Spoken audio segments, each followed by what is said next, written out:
Hello guys, this is सिद्धांत Saurabh and कल हमने डिस्कस किया था regarding presiding officers. All presiding officers के बारे में हमने डिस्कस किया and today we shall be discussing. ठीक है, and today we shall be discussing about again parliament versus state legislature. हम लोग कंपैरिजन करके पढ़ रहे हैं पार्लियामेंट वर्सेस स्टेट लेजिस्लेचर। ठीक है, तो हमने बहुत सारा कंपैरिजन कर लिया है। अब बात यहाँ पे parliament versus state legislature regarding summoning. ठीक है, सम्मन के बारे में अगर हम बात करें तो प्रेसिडेंट सबसे पहले हाउस और जो पार्लियामेंट है उसे उसकी जो मीटिंग होती है उसे टाइम टू टाइम सम्मन कौन करता है? It is the president who summons time to time. Then next point is the maximum gap between two sessions of parliament. जो दो सेशन होता है, जैसे तीन सेशन होते हैं वैसे पार्लियामेंट में एक होता है बजट सेशन जो कि फरवरी से मई तक चलता है। उसके बाद होता है मानसून सेशन, जुलाई से सितंबर तक चलता है। और विंटर सेशन होता है जो नवंबर से दिसंबर चलता है। तीन सेशन होता है, लेकिन पार्लियामेंट एटलीस्ट दो बार मिलना चाहिए। ऐसा क्यों है? बिकॉज पार्लियामेंट को सम्मन करते हैं प्रेसिडेंट टाइम टू टाइम, और पार्लियामेंट शुड मीट मैक्सिमम। जो पार्लियामेंट का जो मीटिंग होती है तो दो मीटिंग के बीच में मैक्सिमम जो गैप है दैट शुड बी 6 मंथ। ठीक है, 6 मंथ से ज्यादा गैप नहीं होना चाहिए। ठीक है, तो मैक्सिमम 6 महीने का गैप होना चाहिए, 6 महीने से ज्यादा का गैप नहीं होना चाहिए। इसका मतलब ये हुआ कम से कम दो सेशन जरूर होना चाहिए। ठीक है, चाहे बजट या फिर विंटर। ठीक है, बीच में मानसून आप छोड़ भी दोगे तो 6 महीने का गैप हो जाएगा, तो विंटर आपको करना ही पड़ेगा। तो यानी पार्लियामेंट शुड मीट एटलीस्ट कम से कम ट्वाइस ए ईयर। ज्यादा से ज्यादा आप 3 बार मीट कर सकते हो, लेकिन एटलीस्ट ट्वाइस ईयर आपको मिलना चाहिए। यूजुअली 3 सेशन होता है एक साल में, that is budget session February to May, monsoon session July to September, और winter session November and December. Likewise state governor भी यही है। गवर्नर यहाँ पे प्रेसिडेंट है तो यहाँ गवर्नर है, वो टाइम टू टाइम सम्मन करते हैं हाउस को, सम्मन करते हैं मीटिंग के लिए। जब हाउस सेशन में होता है तो पहले सम्मन किया था, कौन करते हैं? गवर्नर। उसके बाद स्पीकर के हाथ में पावर आता है। स्पीकर क्या करता है? प्रोरोग करता है। ठीक है, प्रोरोग करता है और एडजर्न करता है, और एडजर्न करता है। ये कौन करता है? स्पीकर करता है। तो maximum gap between the two house should be can not be more than 6 month. तो मैक्सिमम गैप जो है यहाँ पे भी दो दो 6 महीने से ज्यादा नहीं हो सकता है, और एटलीस्ट ट्वाइस ए ईयर मिलना चाहिए, होना चाहिए meeting. Then parliament versus state legislature, it is about adjournment. अभी हमने सम्मन का बात किया, तो प्रेसिडेंट सम्मन करता है या फिर गवर्नर सम्मन करता है 6 महीने से। यहाँ पे तीन बातें याद रखने वाली है। कम से कम 6 महीने का गैप, मिनिमम मैक्सिमम 6 महीने का ही गैप हो सकता है, मैक्सिमम 6 महीने का गैप हो सकता है, उससे ज्यादा का गैप नहीं हो सकता बिटवीन टू सेशन। 3 सेशन होते हैं, और स्टेट लेजिस्लेचर में वही है। The maximum gap between parliament cannot be more than 6 months. Then parliament versus state legislature, we are talking about adjournment. तो adjourn कौन करता है? The court is adjourned, आपने सुना होगा मूवीज में। तो जो adjourn होता है that is for a sitting. Each meeting of a day consists of 2 sitting. हर दिन डे टू डे जो सिटिंग होती है उसमें जो आपको ब्रेक लेना होता है उसे हम कहते हैं adjourn। ठीक है, तो each meeting of a day consist of 2 sitting. हर दिन जो है वो 2 सिटिंग का कंसिस्ट होता है। एक होता है मॉर्निंग सिटिंग। मॉर्निंग सिटिंग कब से शुरू होता है? 11 बजे से शुरू होता है। ठीक है, 11 AM से 1 PM, 11 AM to 1 PM होता है मॉर्निंग सिटिंग। और पोस्ट लंच, लंच के बाद होता है 2 PM to 6 PM। तो शाम के 6 बजे तक, सुबह 11 बजे से शाम के 6 बजे तक चलती है मीटिंग। और दो सिटिंग होता है, एक मॉर्निंग सिटिंग 11 to 1 PM, और पोस्ट लंच होता है 2 PM to 6 PM। तो जो सिटिंग होती है पार्लियामेंट की उसे टर्मिनेट किया जा सकता है। कैसे टर्मिनेट करेंगे? या फिर ब्रेक लेना हो तो क्या करेंगे? एडजर्नमेंट कर देंगे, या फिर एडजर्नमेंट साइन डाई करेंगे। अगर एडजर्नमेंट जनरली तब किया जाता है जब हमें दोबारा वो मीटिंग को कंडक्ट करना है, जैसे लंच के बाद हमें कंडक्ट करना है तो एडजर्न, उसमें एक टाइम दे दिया जाएगा। लेकिन एडजर्न साइन डाई जब बोलते हैं तो वहां पे कोई टाइम नहीं दिया जाता, इट इज जस्ट एडजर्न। तो जनरली इसे तब किया जाता है जब वो एक एक मैटर खत्म हो गया।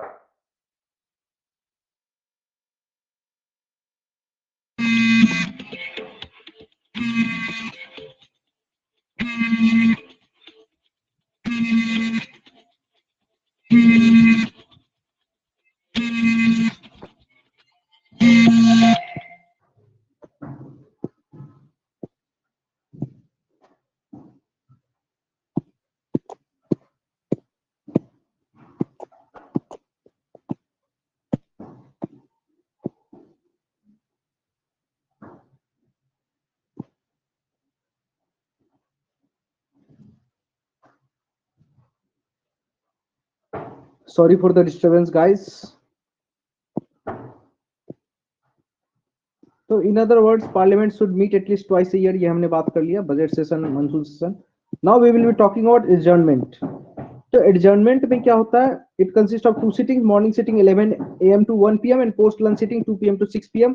और जो सिटिंग टर्मिनेट किया था एडजर्नमेंट बोल के टर्मिनेट किया था, या फिर एडजर्नमेंट सैंडाई। एडजर्नमेंट सैंडाई में क्या होता है, हम टाइम नहीं देते हैं जनरली। कोई सस्पेंड करना वर्क को किसी फॉर स्पेसिफिक टाइम के लिए, 1 घंटे के लिए, दिन के लिए, वीक्स के लिए, तो वहां पे एडजर्नमेंट बोला जाता है, एक टाइम देके।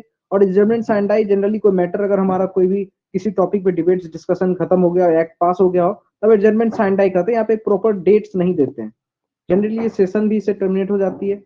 Power is with presiding officer, ये एडजर्नमेंट का पावर जो है प्रिसाइडिंग ऑफिसर्स के होता है। आपको पता है प्रिसाइडिंग ऑफिसर किसे कहते हैं? In the case of Lok Sabha it is speaker, in the case of upper house it is chairman, whether state legislative council or Rajya Sabha. And in case of state legislative, the same thing. The adjournment suspends the work in a sitting of for a specified time, which may be hours, days, weeks. Power यहाँ पे presiding officer के पास होती है।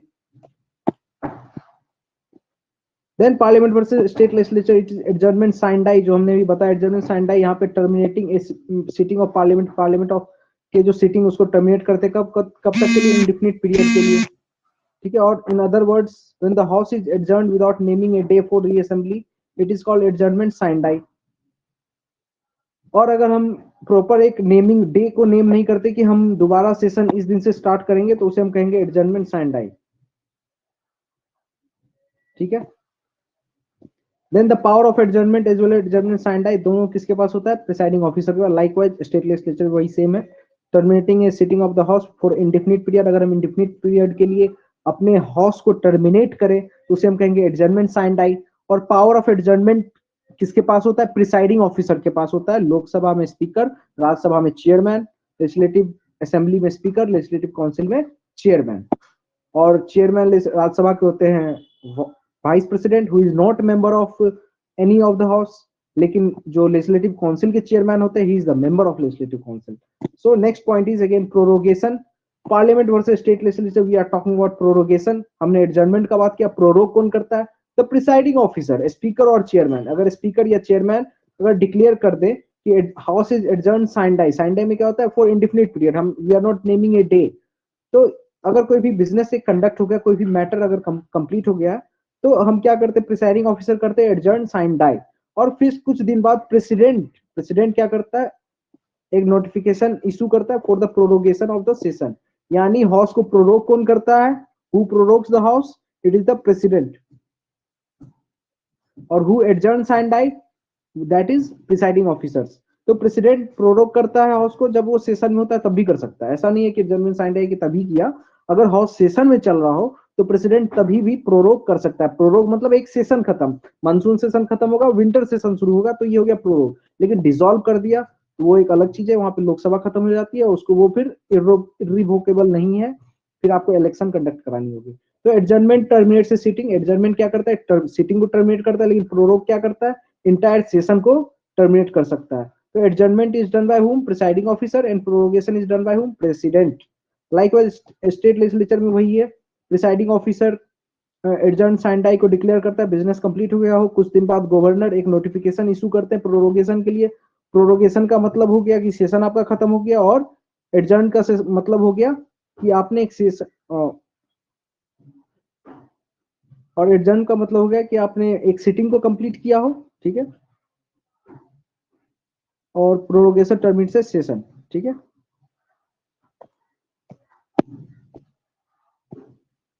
So next topic is dissolution. तो dissolution कौन करता है? Rajya Sabha being a permanent house is not subject to dissolution. देखो राज्यसभा कभी डिसॉल्व नहीं होती है, हमेशा चलती रहती है। हर सेकेंड ईयर पे 1/3 मेंबर क्विट करते हैं, 1 2 3 4 5, ठीक है। ये दूसरा साल आ गया, यहाँ पे 1/3 मेंबर क्विट कर देंगे, तो कुछ सीट खाली होगा। तो ये मेंबर जो यहाँ पे थे, ये 5 साल पहले आए होंगे, 6 साल पहले, ठीक है। तो इनका जब 5वां साल आएगा तो ये यहाँ पे फिर से क्विट कर देंगे 1/3 मेंबर। तो यानी हर सेकेंड ईयर पे 1/3 मेंबर क्विट करते हैं, बस इतना ही समझना है। तो राज्यसभा एक permanent house is not subject to dissolution, only the Lok Sabha is subject to dissolution. Unlike a prorogation, a dissolution ends the very life of the existing house. जो प्रोरोगेशन क्या करता है? सिटिंग को खत्म करता है, लेकिन डिसोल्यूशन की वजह से एग्जिस्टिंग हाउस का लाइफ खत्म हो जाता है। And a new house is constituted after general election, फिर जनरल इलेक्शन करानी पड़ती है। डिसोल्यूशन का दो तरीका होता है, दो तरीका क्या है, एक होता है ऑटोमेटिक डिसोल्यूशन, अगर आपका 5 साल खत्म हो गया तो ऑटोमेटिक डिसोल्यूशन हो जाएगा। दूसरा तरीका क्या है, president decide to dissolve the house which is authorised to do, अगर प्रेसिडेंट को लगा कि मेजोरिटी खत्म हो गई है, मेजोरिटी सपोर्ट नहीं है प्राइम मिनिस्टर के पास, तो फिर वो डिसॉल्व कर देंगे। तीसरा है कि once the Lok Sabha is dissolve on the completion normal tenure. ये दो सॉल्यूशन है, एक तो काउंसिल ऑफ मिनिस्टर अगर बोले कि डिसॉल्व कर दो तो कर देंगे, तो अगर लोकसभा डिसॉल्व हो गया तो दैट इज इर्रिवोकेबल, ठीक है, वो रेसिप्रोकल नहीं है, वापस नहीं जा सकते हैं। फिर इलेक्शन का लेजिस्लेटिव काउंसिल एक परमानेंट बॉडी है स्टेट में, तो वहां पे डिसोल्यूशन नहीं होती है। Only legislative assembly with is dissolution subject to dissolution, जैसे लोकसभा है। Then unlike prorogation, dissolution in the very life of existing house, dissolution life जो होता है खत्म कर देता है लाइफ हाउस के लाइफ को, लेकिन प्रोरोगेशन एक सिटिंग को ही कंप्लीट करता है। ठीक है, ये हमने डिसोल्यूशन का बात किया। डिसोल्यूशन कौन करता है, प्रेसिडेंट करता है, और प्रोरोगेशन कौन करता है, प्रेसिडेंट करता है, और एडजर्नमेंट साइन डाई कौन करता है, ये करता है स्पीकर, प्रिसाइडिंग ऑफिसर्स। तो व्हाट हैपेंस, अब हम ये सबसे बहुत इंपॉर्टेंट मुद्दा है, what happens when pending bill, अगर डिसॉल्व तो हो गया लेकिन कोई बिल अगर पेंडिंग हो लोकसभा में, तो आप क्या करोगे। लोकसभा है, ये राज्यसभा है, ये लोकसभा है, और यहाँ पे बिल पेंडिंग हो तो क्या किया जाएगा। देखो, अगर लोकसभा से कोई भी बिल आया और कोई भी बिल गया, ठीक है, तो वो लैप्स हो जाएगा। तो a bill pending in the assembly, ठीक है, Lok Sabha, whether originating in the assembly और transmitted to it by the council, या फिर राज्यसभा समझ लो, अपर हाउस, ठीक है। तो whether transmitted it to by Rajya Sabha, अगर राज्यसभा से ट्रांसमिट हुआ हो या फिर लोकसभा से ऑरिजिनेट हुआ हो, यानी लोकसभा के अंदर कुछ भी आ रहा हो, तो वो क्या हो जाएगा, लैप्स हो जाएगा। अब दूसरा पॉइंट क्या है, a bill pass by assembly but pending in council, assembly से पास हो गया, ठीक है, पास तो हो गया, लेकिन काउंसिल में पेंडिंग है। लेकिन हमने क्या कहा, अगर लोकसभा से ऑरिजिनेट हुआ तो लैप्स हो जाएगा, तो लोकसभा से ऑरिजिनेट हुआ ना, a bill pass by assembly but pending in council, यहाँ पे पेंडिंग है लेकिन यहाँ से पास हुआ है तो लैप्स हो जाएगा। लेकिन लैप्स कब नहीं होगा, अगर ये पेंडिंग रहता लोकसभा से, a bill pending in council but not pass by assembly do not lapse, ठीक है। ये देखो, लोकसभा है और ये है राज्यसभा, लेकिन यहाँ क्या कह रहा है, यहाँ से अगर ओरिजिनेट हुआ, यहाँ पे ट्रांसमिट हुआ, तो वो लैप्स हो जाएगा, वो बिल ऑन द डिसोल्यूशन, मतलब जो लाइफ लोकसभा का लाइफ खत्म हो जाता है। तो हाँ, यहाँ पे आपको कुछ लोगों को यहाँ पे डाउट हो सकते हैं। देखो, डिसोल्यूशन क्या होता है, लोकसभा का लाइफ खत्म हो गया, तो लोकसभा में क्या होता है, लोकसभा में डिबेट्स डिस्कशन होते हैं, बिल को पास किया जाता है, पॉलिसी बनाई जाती है। तो बहुत सारी पॉलिसी लोकसभा में बन रही होगी, 5 साल खत्म होने वाला होगा लेकिन कुछ पॉलिसी बन रही होगी, बहुत सारे बिल अभी पास किया गया होगा लोकसभा से, लेकिन 5 साल खत्म हो गया, ये डिसॉल्व हो गया, लेकिन जो बिल जो था, बिल तो उन्होंने पास कर दिया था और राज्यसभा में पेंडिंग है, ठीक है। तो लोकसभा से बिल तो पास हुआ, ट्रांसमिटेड बाय लोकसभा, तो ये हो जाएगा लैप्स, ठीक है। तो ये हो जाएगा लैप्स। तो bill pending in assembly lapses, तो असेंबली में बिल कोई पेंडिंग है तो वो लैप्स हो जाएगा, whether originating in assembly or transmitted to it by the council. Then a bill passed by assembly pending in council lapses, आपने लोकसभा से पास कर दिया लेकिन यहाँ पे भी पेंडिंग है और यहाँ पे पेंडिंग है, तो अगर पेंडिंग है तो ये लैप्स हो जाएगा। लेकिन a bill pending in council but not pass by assembly, अगर राज्यसभा में ही पेंडिंग है, क्योंकि राज्यसभा इज कंटिन्यूअस बॉडी, ये तो कभी डिसॉल्व नहीं होते, और बिल यहीं से ऑरिजिनेट हुए, यहीं पे पेंडिंग है, ठीक है, और ये लोकसभा में पास नहीं हुआ है, not pass by assembly does not lapse, तो ये लैप्स नहीं होता है। बिल पेंडिंग इन काउंसिल, यानी राज्यसभा में जो बिल पेंडिंग है और असेंबली में लोकसभा में पास नहीं हुआ है, तो दैट डज नॉट लैप्स, ये होगा third point. Fourth point is a bill passed by assembly और passed by both the house but pending the assent of governor या प्रेसिडेंट डज नॉट लैप्स, अगर स्टेट यूनिकैमरल है तो लोकसभा से pass हो गया स्टेट के केस में, या फिर दोनों हाउस से पास हो गया स्टेट के केस में या फिर पार्लियामेंट के केस में, but pending the assent of governor governor का एसेंट के लिए रुका हुआ है तो दैट डज नॉट लैप्स।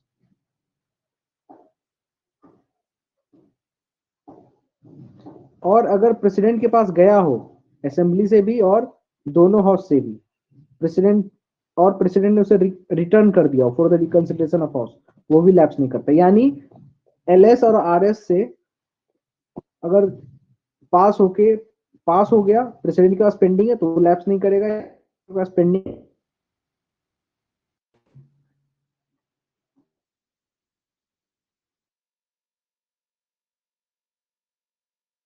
ठीक।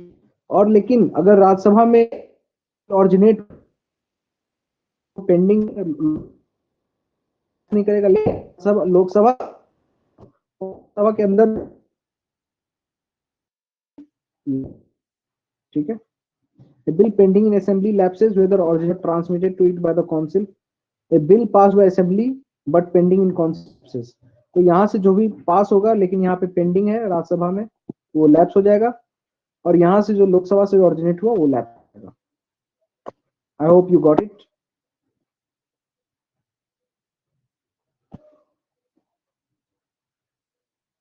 ठीक है, इसको हो सके तो आप पढ़ सकते हैं। Bill pending in assembly lapses whether originating in assembly और transmitted to it by council.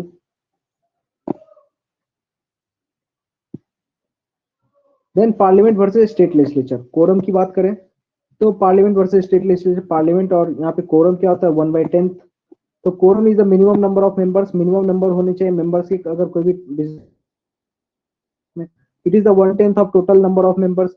1/10 होता है कि जो भी जितना भी टोटल मेंबर ऑफ हाउस है उसका 1/10 को हम कहेंगे, उसके 1/10 को कहेंगे हम कोरम। 1/10 तक प्रेजेंट होना चाहिए।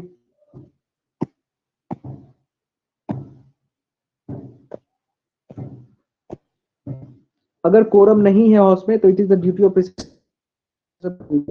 उसे एडजर्न, ठीक है, एडजर्न करने का पावर प्रिसाइडिंग ऑफिसर के पास होता है। लाइकवाइज स्टेट में भी वही है, ये स्टेट का हो गया। Quorum is the minimum number of members, minimum number member के जो होने चाहिए ताकि प्रॉपर ट्रांजैक्शन ऑफ बिजनेस हो सके लोकसभा या फिर लेजिस्लेटिव असेंबली में। इट इज द 10 मेंबर्स और 1/10 of total number of members of the house including the presiding officer whichever is greater, ठीक है। तो स्टेट लेजिस्लेचर के केस में क्या होता है, इट इज 10 मेंबर्स या फिर 1/10, क्योंकि स्टेट लेजिस्लेचर का साइज छोटा होता है तो वहां पे एटलीस्ट 10 मेंबर या फिर 1/10 ऑफ द टोटल जो भी ग्रेटर हो, या तो 10 नंबर बड़ा हो या फिर 1/10 of the total, 1/10 of total और of the total members of the house, ठीक है। तो जो भी बड़ा हो तो वो हो जाएगा कोरम। और अगर कोरम नहीं है तो प्रिसाइडिंग ऑफिसर का ड्यूटी है कि आप हाउस को सस्पेंड करो। पार्लियामेंट वर्सेस स्टेट लेजिस्लेचर, यहाँ पे लैंग्वेज का बात है। The constitution has declared Hindi and English to be the language for transacting business in the house. तो ये कॉन्स्टिट्यूशन ने कहा है, तो ये प्रोविजन याद रखना। It is mentioned in constitution that Hindi and English to be used for transacting business in the parliament, ठीक है। तो यहाँ पे कंफ्यूज मत होना, कॉन्स्टिट्यूशन में नहीं लिखा हुआ, कॉन्स्टिट्यूशन में ये लिखा हुआ है। Constitution has declared official language of the state और हिंदी और इंग्लिश। तो स्टेट लेजिस्लेटिव केस में तीन मॉडिफिकेशन है, या तो स्टेट का लैंग्वेज ऑफिशियल लैंग्वेज हो सकता है, दूसरा हिंदी लैंग्वेज हो सकता है, या फिर English language to be the language for transacting business of state legislature. तो यहाँ पे एक ऑफिशियल लैंग्वेज ऑफ स्टेट को भी इंक्लूड किया जा रहा है। Then in both house arrangement are made for simultaneous translation, arrangement भी किया गया कि तुरंत का तुरंत ट्रांसलेशन हो जाए। और likewise however the presiding officer can permit, और स्टेट के केस में क्या है, presiding officer can permit a member to address the house in their mother tongue. तो अगर ऑफिशियल लैंग्वेज ऑफ स्टेट नहीं भी हो किसी एमपी एमएलए का, तो प्रिसाइडिंग ऑफिसर परमिशन दे सकते हैं कि you can address the house in your mother tongue.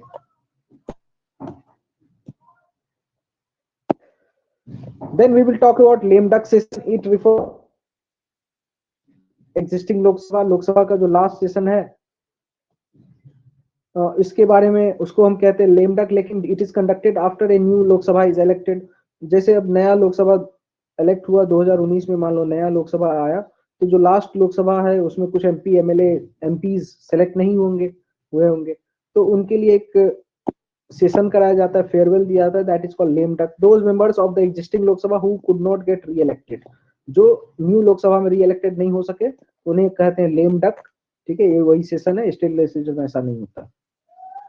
Then censure versus no confidence motion. Censure और नो कॉन्फिडेंस मोशन तो हमने बात किया था कि एग्जीक्यूटिव को कंट्रोल करते हैं कौन, लेजिस्लेचर। ठीक है, executive is hold responsible to legislature, legislature के प्रति एग्जीक्यूटिव का रिस्पॉन्सिबिलिटी होता है। और बहुत सारे ऐसे इंस्ट्रूमेंट है जहां से एग्जीक्यूटिव अकाउंटेबल ठहराया जाता है, पार्लियामेंट्री प्रिविलेज हो गया, नो कॉन्फिडेंस मोशन हो गया, सेंसर मोशन हो गया।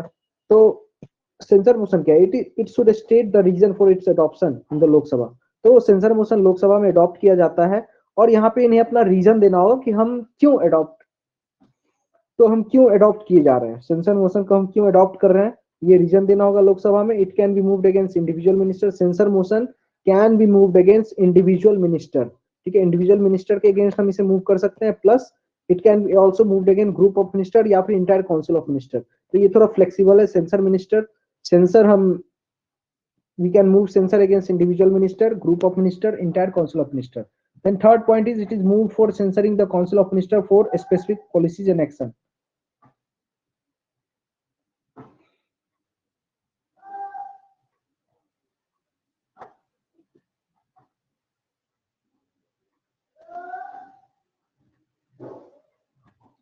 तो यहाँ पे क्या होता है, सेंसर मोशन हम कब फॉलो करते हैं, ये बहुत ज्यादा सीरियस नहीं है, लेकिन कोई पॉलिसी गवर्नमेंट की अच्छी नहीं है तो we censure the council of minister. अगर कोई एक्शन गवर्नमेंट का अच्छा नहीं है तो हम सेंसर कर देते हैं काउंसिल ऑफ मिनिस्टर को।